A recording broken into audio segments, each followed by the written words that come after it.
नमस्कार, हमारे छत्तीसगढ़ देख रहे हैं आप और मैं हूं आपके साथ सपना दीपक विदेशा। बुलेटिन का आगाज करेंगे।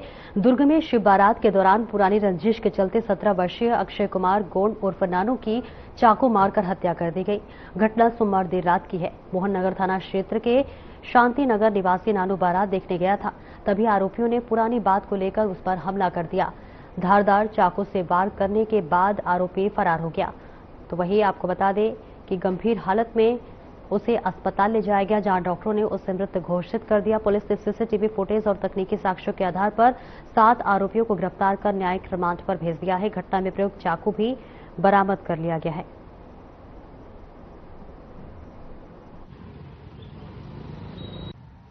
मोहन नगर थाना क्षेत्र में एक मर्डर की एफआईआर करी गई, जिसके तहत 2 गुटों में हाथापाई हुई और उनमें से एक व्यक्ति ने चाकू से पीड़ित, जिसका नाम अक्षय कुमार ठाकुर है, नाबालिग, शांति नगर का निवासी है, उसे चाकू से हमला किया और उसकी मौके पर ही मौत हो गई।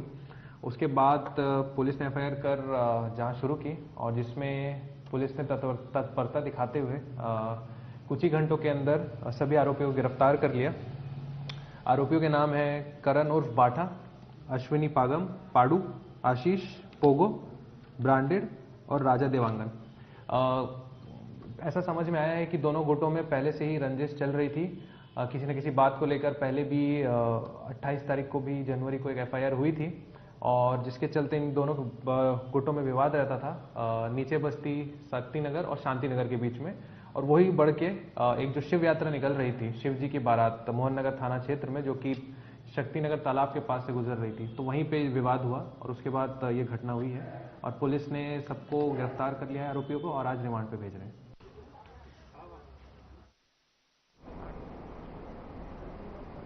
और आगे बढ़ेंगे, जहां कोंडागांव जिले के बयानार थाना क्षेत्र के सुदूरवर्ती क्षेत्र ग्राम परमारास सामुदायिक पुलिसिंग के तहत खेल प्रतियोगिता और लोगों में समन्वय बढ़ाने के लिए वॉलीबॉल प्रतियोगिता रखी गई, जिसमें पहला स्थान आने पर आदनार को 5,000 और द्वितीय को 3,000 और तृतीय स्थान पर पहुंचने वाले प्रतिभागियों को 2,000 रुपए नगद पुरस्कार पुलिस अधीक्षक डांडे के हाथों वितरण किया गया। साथ ही आपको बता दें कि इस अवसर पर कार्यक्रम में अबूझमाड़ की लोक नृत्य कला भी प्रस्तुति दी गई और अंचल के आदिवासियों को सम्मानित करते हुए जरूरतमंदों को आवश्यक सामग्री बांटी गई, जिसमें हर्षित होकर अंचल के ग्रामीणों ने तुरंत कार्य को सराहनीय पहल बताया।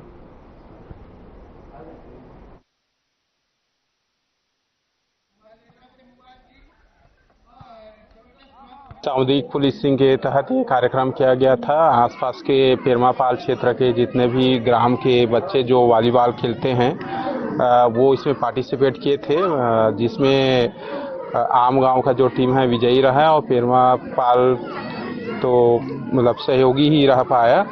और यह कार्यक्रम इसलिए रखा गया है ताकि लोग जो हैं भय मुक्त होकर शासन प्रशासन से जुड़ सके और अपनी समस्याएं हैं वो पुलिस तक और शासन प्रशासन तक पहुंचा सके।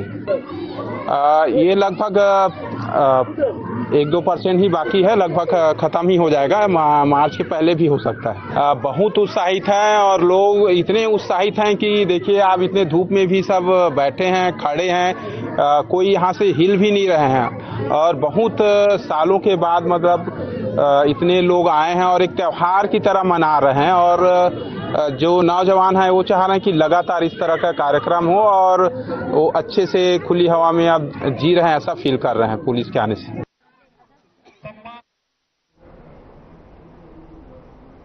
और जब से लोग आधुनिकता की तरफ कदम बढ़ाने लगे हैं, वे अपनी पुरानी विरासतों को भूलते जा रहे हैं। इसका जीता जागता उदाहरण है विलुप्त होते औषधीय पौधे। पहले लोग दवाइयों का काम और औषधीय पौधों का ज्यादा इस्तेमाल करते थे, जो आज धीरे धीरे खत्म होते जा रहे हैं, जिनका संरक्षण बहुत जरूरी है। इसी पर देखिए हमारी ये खास रिपोर्ट।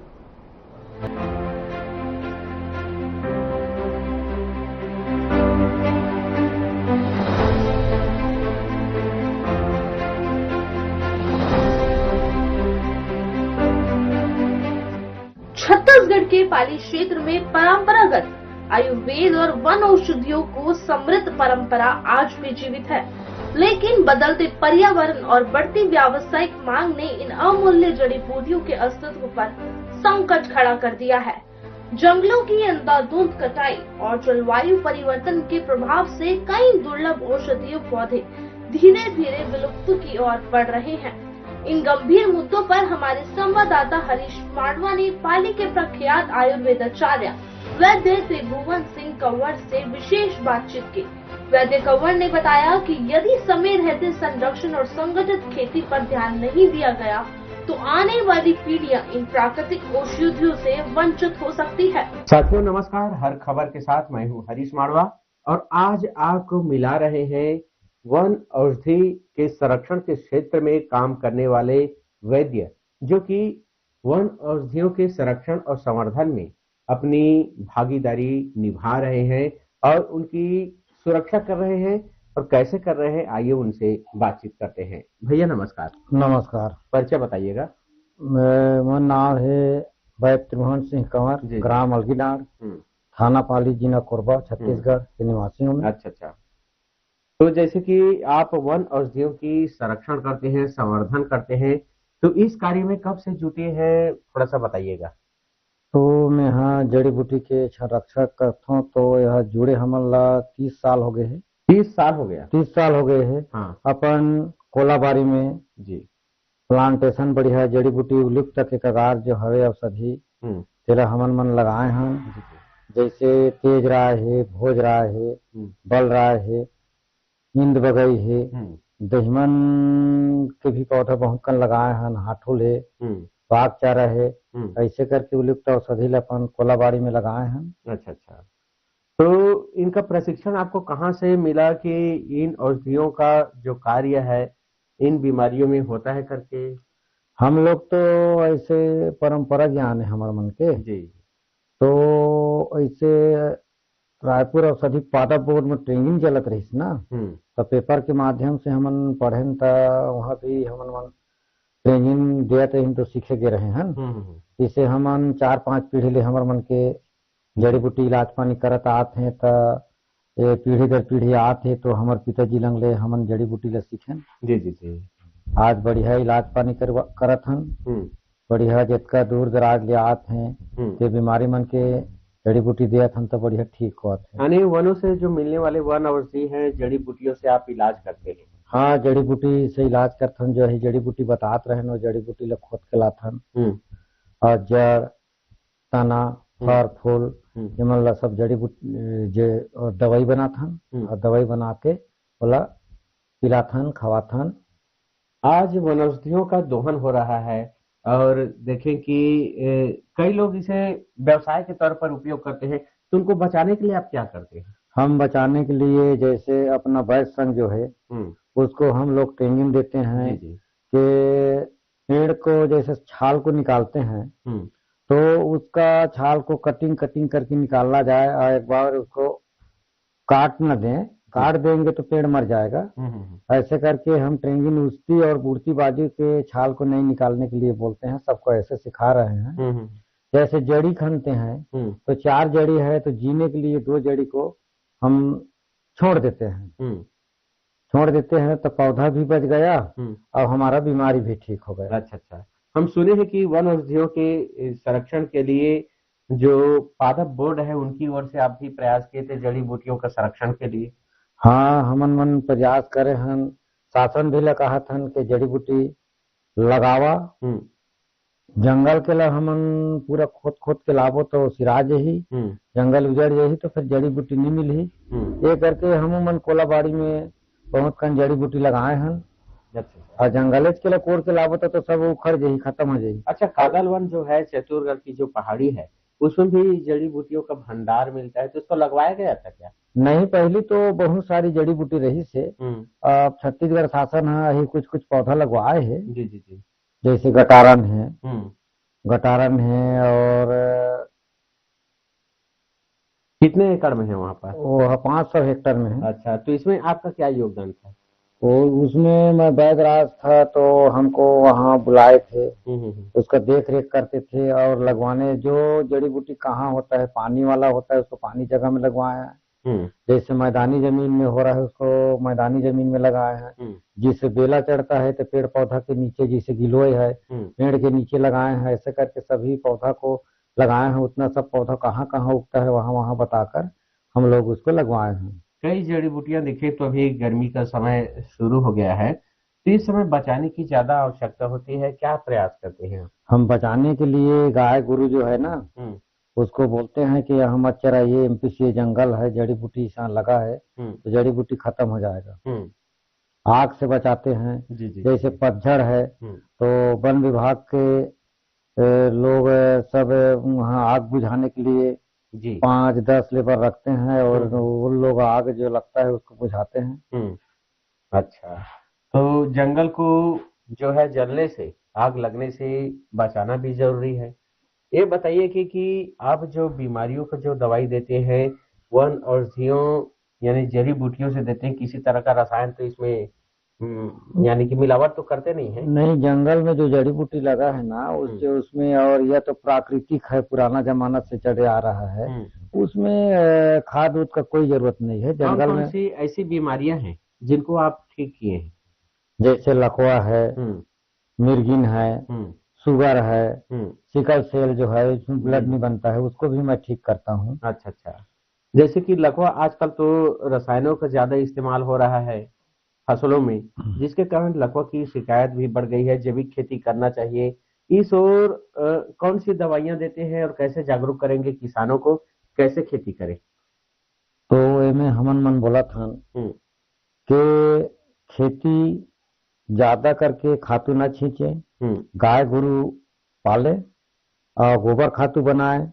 और गड्ढा खन के जितना पतझड़ है ना वो गहरा गड्ढा खन के पत्ता को वो खांचा में डालें और उसमें पानी भरे तो उसमें खाद बनता है। जैसे पेरा है, पेरा को बाकी गाय गरु से बच जाता है, उस पेरा को डाल दें खांचा में गड्ढा में और पानी भर दें तो सड़ जाता है, तो जैविक खाद बनता है वो। अच्छा, और गोबर के घोल में डालेंगे ना तो पूरा गल जाता है वो।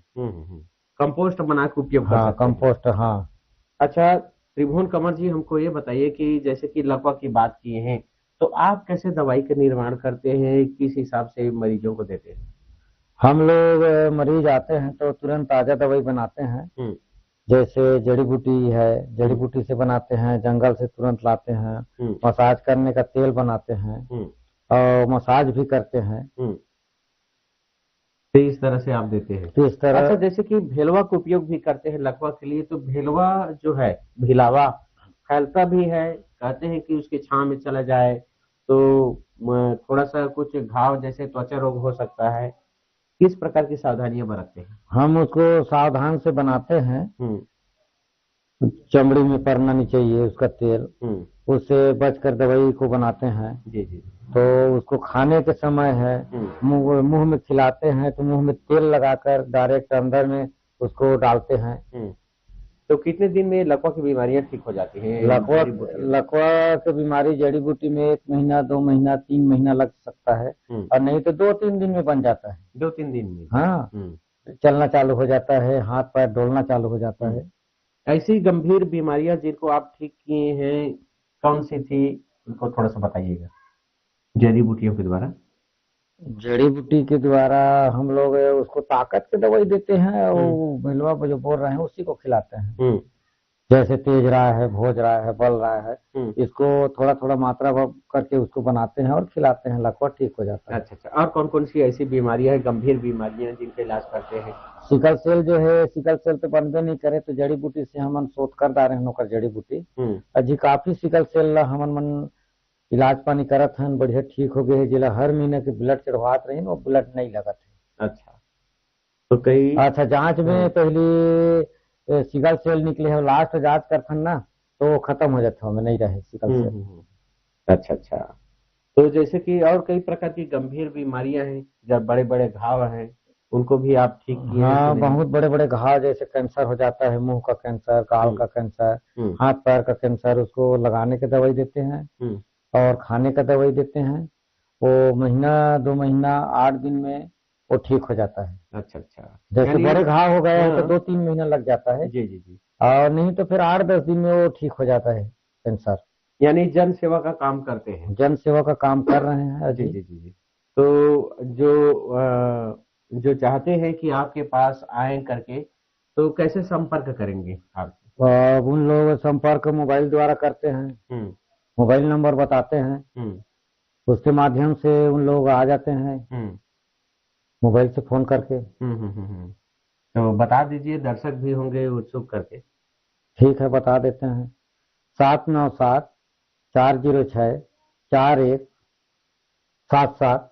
अच्छा, एक बार फिर से दर्शकों को ये बताइएगा हर खबर के साथ में आप, कि जैसे कि आपने खेतों के मेड़ में आपने वन औषधियों का संरक्षण किया, क्या कौन कौन सी वन औषधियाँ हैं? वहाँ हम लोग लगाए हैं, सेवनाक लगाए हैं, काला केमाच लगाए हैं, और वहाँ नागर केना है, साबरभंज है, चंपा जरी है, जो लुप्त औषधि जो है ना उसको इंद बगई है, दहीमन है, ऐसे बहुत प्रकार के वहाँ पौधा संरक्षित करके अपने खेत मेड़ पार में रखे हैं। तो बहुत बढ़िया लगा कि प्राचीन जो विलुप्त हो चुकी थी परंपरा, उसे बचाकर आप रख रहे हैं। वन औषधियों का संरक्षण और संवर्धन का कार्य कर रहे हैं। आप हैं त्रिभुवन कंवर, ग्राम अलगीडांड, पाली, जिला कोरबा में रहते हैं। आपका बहुत बहुत धन्यवाद हर खबर छत्तीसगढ़ को समय देने के लिए। धन्यवाद, नमस्कार। पाली से उठी यह पहल न सिर्फ परंपरा को बचाने की कोशिश है, बल्कि आने वाली पीढ़ियों के स्वास्थ्य से भी जुड़ी है। जरूरत है जागरूकता, संरक्षण और सामूहिक प्रयास की, ताकि आयुर्वेद की यह धरोहर सुरक्षित रह सके। Bureau report.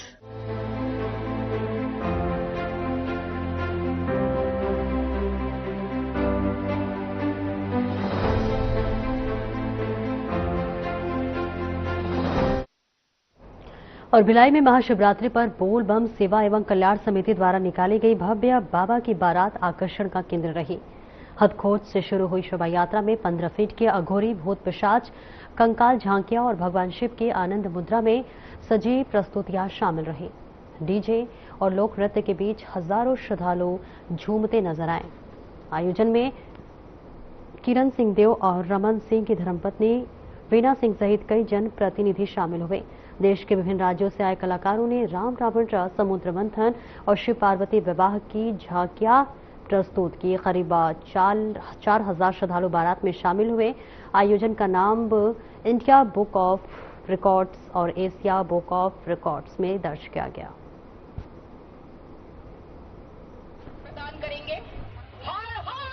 और 18 वर्षों से लगातार महाशिवरात्रि के पावन पर्व के अवसर पर और दया सिंह जी के नेतृत्व में वे इस समिति के अध्यक्ष हैं और पूरी टीम को मैं बधाई देता हूं। और विभिन्न प्रांतों से ऐसी झांकियां निकलती है, बाबा भोलेनाथ के बारात में सम्मिलित होते हैं। हजारों की संख्या में लोग यहाँ एकत्रित होते हैं, बड़ा अद्भुत है। और मेरा ये दूसरा वर्ष लगातार आना हुआ है। मैं पूरी समिति को, अध्यक्ष दया सिंह जी को बहुत बहुत बधाई देता हूँ। ये आसान काम नहीं है, लगातार 18 वर्षों से इतना बड़ा कार्यक्रम आयोजित करते हैं। देखिए, इंडिया बुक ऑफ रिकॉर्ड में और एशिया बुक ऑफ रिकॉर्ड में आज ये कार्यक्रम सम्मिलित हुआ है और उन्हें अवार्ड मिला है, इसकी बहुत बहुत बधाई। पूरे देश भर में बहुत उत्साह है। आप सभी के माध्यम से महाशिवरात्रि के पावन पर्व पर मैं बहुत बहुत बधाई देता हूँ पूरे छत्तीसगढ़ वासियों को, पूरे देशवासियों को, कि बाबा भोलेनाथ की कृपा सभी पर बनी रहे। हमारा छत्तीसगढ़ उन्नति की ओर और तेजी से अग्रसर हो, विकास को तेज गति से प्राप्त कर रहा है ये छत्तीसगढ़, और इसी तरीके से सभी पर उनकी कृपा बनी रहे। तो बस महाशिवरात्रि की आप सबको बहुत बहुत शुभकामना। भिलाई हमेशा आगे बढ़ता रहे, इसी तरह भगवान के काम को उत्साहित रूप में करते रहे। बाबा की बारात 18 साल से निकाल रहे हैं। 18 साल से निकाल रहे हैं। शुरुआत में मैं आती थी, फिर बीच में तबीयत खराब हुई तो छोड़ दिया। आज आप आएंगे, वर्ल्ड रिकॉर्ड भी बनाया गया है, बधाई। इसलिए आई हूँ, आप पूरे भिलाई वासियों को बधाई दे रही हूँ और इनकी टीम को तो देना ही है। तो आप सब लोगों को बहुत बहुत, भगवान की जब कृपा हो तो ऐसी हो सबके ऊपर। अंकित होता है और 18वां साल बाबा की बारात को है। निश्चित तौर पर इंडिया बुक ऑफ रिकॉर्ड और एशिया बुक ऑफ रिकॉर्ड दोनों रिकॉर्ड में दर्ज होना बोल बम समिति बल्कि भिलाई के लिए बड़ा गर्व का क्षण है, गर्व का पड़ है। और आज अतिथियों द्वारा जो आए और पूरे गोल्ड कहीं न कहीं भक्ति के भाव हमको सबको मिला था। देवादेव महादेव का एक प्रसाद है जो बोल बम समिति ने पूरे भिलाई वासियों को मिला। इसलिए पूरा भिलाई दुर्ग छत्तीसगढ़ इस भाव के साथ खुश में है कि कहीं न कहीं दोनों रिकॉर्ड के साथ आज भिलाई का नाम दर्ज हुआ।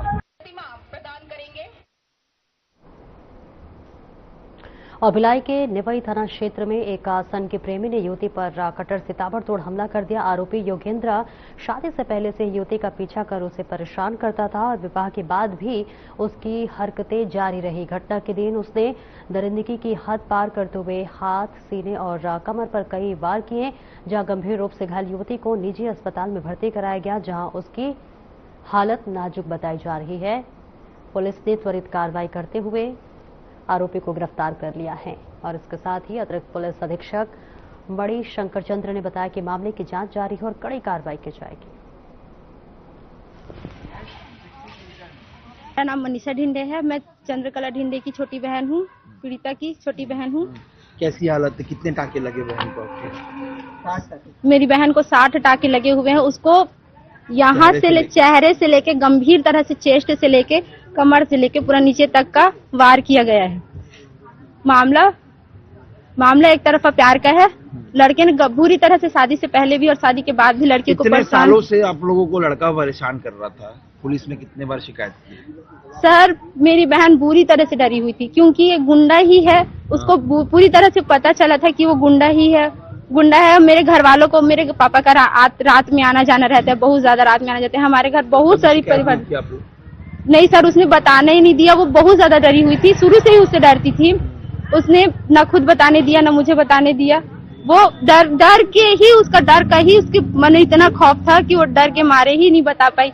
और देखिए आज वही डर, मतलब गलती होगी, आप लोग को शिकायत करना था, ऐसा लगता है? नहीं बिल्कुल सर, अगर हम शिकायत भी करते तो 3 केस तो इसके खिलाफ चल रही है। वो चौथा केस भी आता, दूसरे दिन वो छूट के आ जाता, मेरे भाई को, मेरे पापा को मार देता। हम लोग क्या कर लेते? अभी की डेट में अगर अभी उसको 2 साल की सजा मिल जा रही है, ठीक है, उसको 2 साल की सजा अगर मिल जा रही है, फिर उसके बाद वो छूट के आ जाएगा, मेरे भाई को मार देगा, मुझे मार देगा। जो मेरी बहन को मार सकता है वो मेरे भाई को भी मार देगा, मेरे पापा को मार देगा। हम लोग क्या करेंगे? क्या नाम है आरोपी? उसका जुलूस निकाला जाए, जितनी बुरी तरह से उसको, और जितना बड़ा सजा होना चाहिए उतना बड़ा सजा उसको हो। जितना बुरा सजा उसको होना, जितना बुरा सजा दे सकते हैं, 10 साल का, 20 साल का, ज्यादा से ज्यादा उसको ना उम्र कैद दिया जाए। मेरी मांग ये है कि अगर उसने मेरी बहन का पूरा चेहरा खराब किया है, उसका शरीर उतनी जिंदगी भर के लिए उसने उसको निशान दिया है, तो मेरी मांग ये है कि उसको एटलीस्ट उम्र कैद हुआ हो। क्या हालत है? बहुत बुरी हालत थी सर। आईसीयू से जस्ट अभी उसको बाहर निकाला गया है। आईसीयू में थी वो, आईसीयू से अभी जस्ट उसको बाहर निकाला गया है। शादी भी हो चुकी बहन की ना 2 साल पहले? सर उसने, हाँ, शादी भी हो चुकी है सर। डर के कारण जल्दी शादी कर दी? नहीं सर, डर के कारण नहीं था, शादी तो बिल्कुल मर्जी से ही हुआ है। नहीं, वो लड़का बार बार परेशान कर रहा था और नहीं सर, तलवार लेके आया था, ऐसा कुछ घटना सामने? नहीं सर, वो भाइयों को ज्यादा पता होगा, हमारे तक वो बात नहीं आने दी लड़कों ने, जैसा भी है। पर ठीक सर, और उसने धमकी भी दिया है घर वालों के खिलाफ कि अगर कुछ होता है, कुछ मतलब कुछ तुम लोग करते हो तो कल के डेट में तुम लोग, तेरे भाई को आके मार दूंगा, तेरे पापा को आके मार दूंगा। और रायपुर के कुशाभाऊ ठाकरे परिसर स्थित भारतीय जनता पार्टी के प्रदेश कार्यालय में सभी 7 मोर्चों की संयुक्त बैठक आयोजित की गई। बैठक में विष्णु देसाई, किरण सिंहदेव और इसके साथ ही अजय जामवाल सहित कई वरिष्ठ पदाधिकारी उपस्थित रहे। इस बीच प्रदेश अध्यक्ष किरण सिंहदेव ने कहा कि संगठन को बूथ स्तर तक मजबूत करते हुए सरकार की योजनाओं को चौपालों के माध्यम से आम जनता तक पहुंचाया जाएगा। बैठक में केंद्र सरकार की जन कल्याणकारी योजनाओं और विकसित भारत के संकल्प को घर घर तक पहुंचाने का लक्ष्य निर्धारित किया गया।